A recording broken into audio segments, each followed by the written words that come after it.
y'all, Stephanie with Minimalist Mom Life. Welcome back to my channel. Today I am doing a video that has been a question basically that I've gotten a lot in the comments and in messages from people about what their family thinks about minimalism and what to do when everybody else in your house is not necessarily on board. So I responded to those people, but I thought it would be a good one, a good video topic, because I think I have more to say than sometimes what is easy to say in just a comment. So in no particular order, I'm just going to give you some tips. This is going to be very one-sided conversational, but I would love to know your thoughts in the comments down below. If you have started minimalism and you had some kind of pushback from your family and then you guys worked through that, or if you're currently experiencing pushback, or whatever it is, leave it down in the comments down below. I love to talk to y'all there, and I probably don't say that enough, but I really do enjoy that. So my very first tip, and I actually did a blog post about this back when I was blogging, is to start with yourself. So people usually like to start with, like, if they're moms, they like to start with toys. Sometimes they like to start with their husband's video games, or they like to start with whatever it is, that it doesn't have to do with them. But I look at it the same way you do if you are going to implement like a new healthy thing in your family. Like if you want your family to stop eating drinking soda, or you want them to stop eating chips, or whatever it is, you need to work on yourself first before you tell everybody else what to do, right? And you're setting an example if you do it with yourself first. So before you go to your husband and are like, we need to clean out your closet, or you go to your kids and expect them to get rid of half of all of their toys, or whatever it is with somebody else in your family, work on yourself first. So do your clothes first, do your purses first, go through your craft supplies first, your planner stickers first, your stuff in the kitchen first. Definitely start with yourself first. Do everything that pertains just to you before you go to anything that is something that the whole family uses. And on that note, when you're getting rid of the stuff and you're decluttering in your stuff, do not declutter your stuff and then go out and buy all new stuff and think that your husband is going to think that's a good idea. Because what that probably looks like to your husband is you had perfectly nice stuff that you decided to get rid of, and then you want to spend more money on new stuff. He's probably not going to want you to do that to the whole house, because that's going to take quite a toll on the budget, isn't it? So when you're looking to declutter, first just look to minimize. Don't look to get rid of stuff that you then are instantly going to replace. Like if you're splitting your wardrobe in half, get rid of half and don't replace that half back. Make sure you're actually making a dent in it and not just getting rid of it. So out with the old, in with the new. Spend a little time without the new. And then as he sees that you're content with that you have enough, and that this is not some bad thing that you're doing just in order to get new things, but that you really want to simplify, your husband might be a little bit more on board.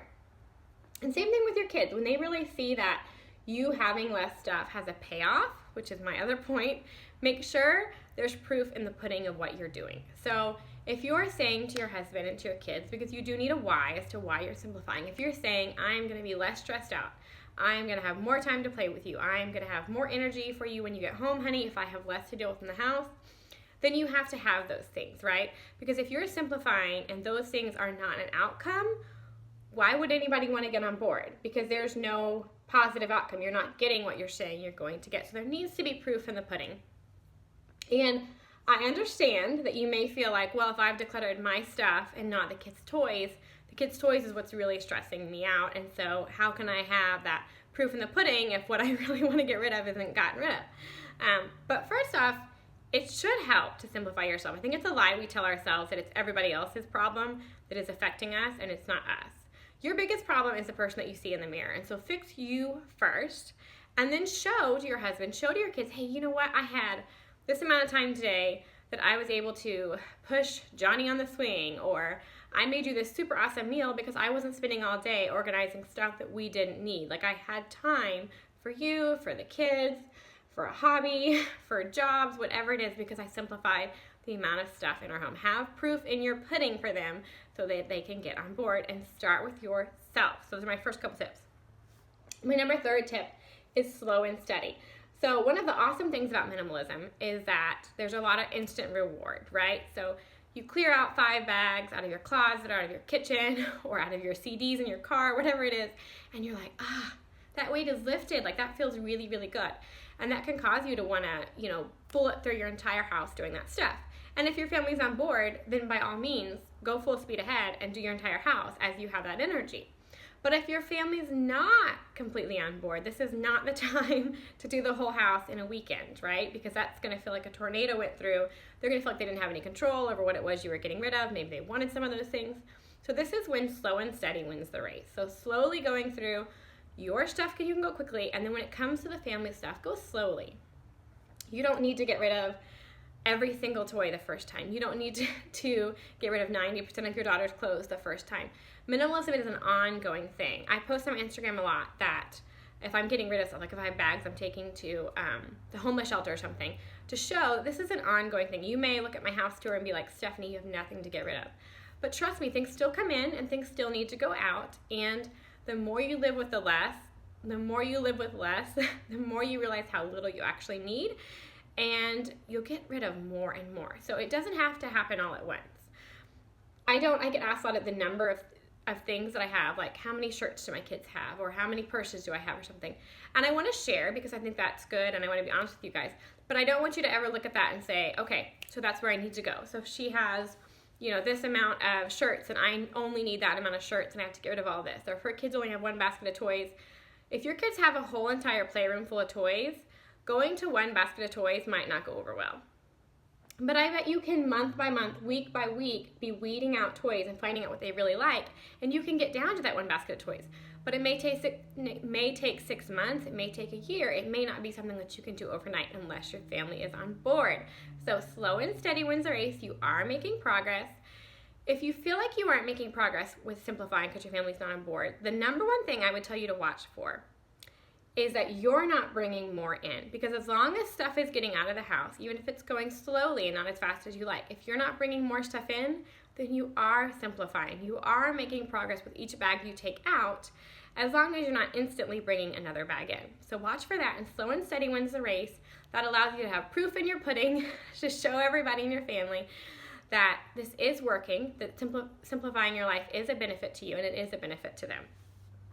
And my number, whatever number I'm on, 4 or 5, I'm all over the place, y'all, is to pick your battles, okay? So, especially depending on the age of your kids or your husband's hobby, if he collects, I don't know, whatever, my husband loves books, like whatever it is, then don't try to simplify that. Like, allow people in your family to have things that they just love. I am not a stuff person. You could pretty much get rid of anything I own and I would be like, okay, that's fine. But I still need to respect that other people are. For some people, gifts are their love language. So when they receive something, that means a lot to them. You need to respect that, right? So pick your battles. Everything doesn't have to be minimized. There can be stuff that you have a lot of simply because your husband loves that thing, or your kid wants to collect Barbies or whatever the toy is.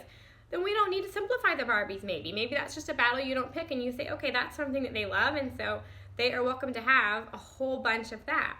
But my kitchen and my linen closet and my closet and the decor and the seasonal decor and the amount of couch pillows and the amount of linens we have and everything else can be much, much less, can be simplified. Because again, we're trying to focus on what we love. So if they love something, allow them to keep it. You're just trying to get rid of the excess and the junk and the clutter. But things that your family love are not excess, junk, or clutter. They're things that bring them joy. They're things that they love. So encourage them to have that. Pick those battles. Simplify everything else.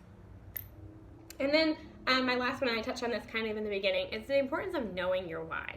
So why are you wanting to simplify your home? If you're coming to your husband and you're like, I want to get rid of half of everything because I saw somebody's house on Instagram and it looked so pretty and peaceful, I don't think that's going to be a really strong argument for you. I think you're going to need to know why it is you're wanting to do this. This is not a fad something.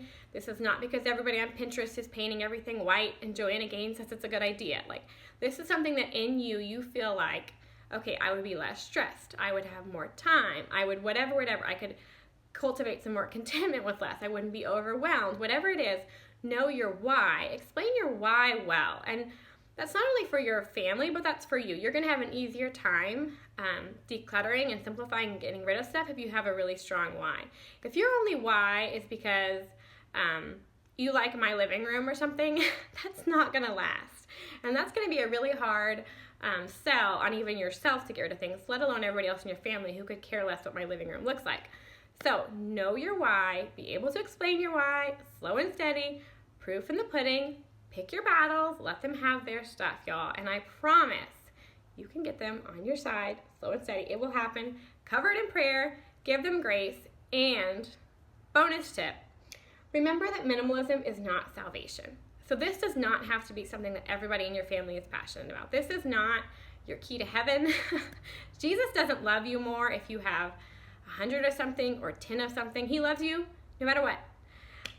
So don't over exaggerate what minimalism can be for your family. Just keep it simple, follow those points, and I wish you the best of luck in simplifying. I will talk to y'all in my next video. If you enjoyed this one, don't forget to give it a thumbs up and subscribe.